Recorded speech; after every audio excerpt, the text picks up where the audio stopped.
Howdy crew, it's Sebastian here, back at it again with yet another Sea of Thieves video, this time covering the topic of riddles and quests. Senior designer Andrew Preston and senior software engineer Chris Marlowe from Rare decided to sit down in the tavern and explain to everyone just a little bit more about the questing system in Sea of Thieves and specifically how riddles play a big part in them.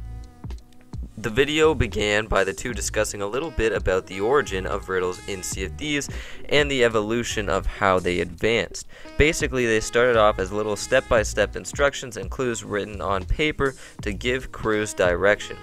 Coming from an early stage, they were mostly in the format of X marks the spot kind of riddles. Eventually, these simple riddles led to them developing more complex and intricate ways of guiding players on adventures. Of course, adding rhyming elements and more details. As far as we know, when players receive quests, they get one piece of paper containing 3 clues.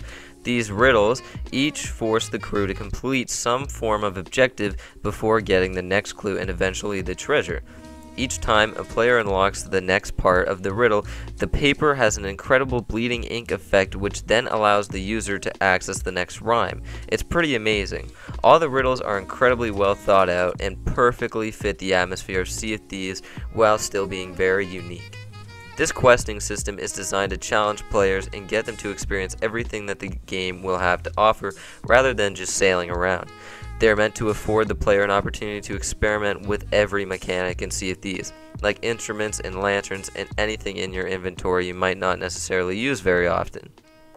We've seen plenty of examples of quests, some more creative than others, and some are just incredibly creative.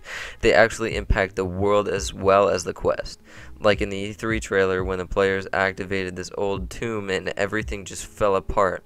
We could speculate for hours on end what specific quests will make players do, but I think at the end of the day, it's safe to say that quests are going to be one of the main stimulators of world exploration. They will take players to new islands, new enemies, new tombs, new locations, and just overall make them experience way more interesting sections of the seas than they would without them. I'm so looking forward to going on countless adventures in this game, and I hope you are too.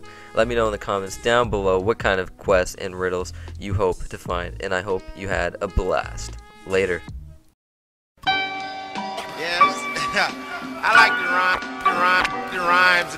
All of us are born with the miraculous ability to determine the direction from which sounds approach us. Let us venture into new and uncharted land. People get shook up, when I'm introduced as God.